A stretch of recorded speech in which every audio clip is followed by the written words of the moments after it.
1739 का साल था। दिल्ली उस समय की दुनिया में सबसे अमीर शहरों में गिनी जाती थी। बाहर से चमकती यह राजधानी अंदर से कमजोर हो चुकी थी।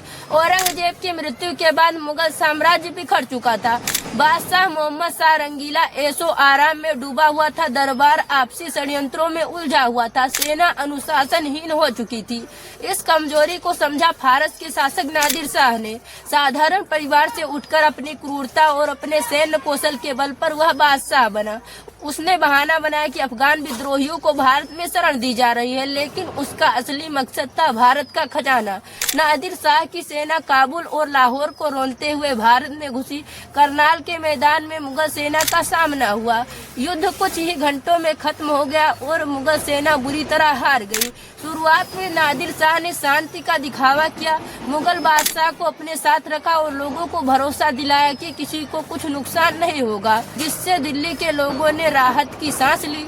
22 मार्च 1739 को एक अफवाह फैल गई कि नादिर शाह मारा गया। भीड़ बेकाबू हो गई। फारसी सैनिक मारे गए। यही वह क्षण था जब नादिर शाह ने इतिहास का सबसे बड़ा आदेश दिया, कत्ले आम का। सुबह से शाम तक दिल्ली की गलियां खून से भर गई। दुकानों, मंदिरों और मस्जिदों तक को सुरक्षित नहीं छोड़ा गया। इतिहासकारों के अनुसार एक ही दिन में लगभग 20 से 30 हजार लोग मारे गए। इसके बाद शुरू हुआ इतिहास का सबसे बड़ा लूट। लाल किला, अमीरों की हवेलियां और शाहजहांपुर के खजाने पूरी तरह खाली कर दिए गए। अथाह भंडार नादिर शाह अपने साथ फारस ले गया। एक ही आक्रमण में मुगल साम्राज्य की रीढ़ टूट गई।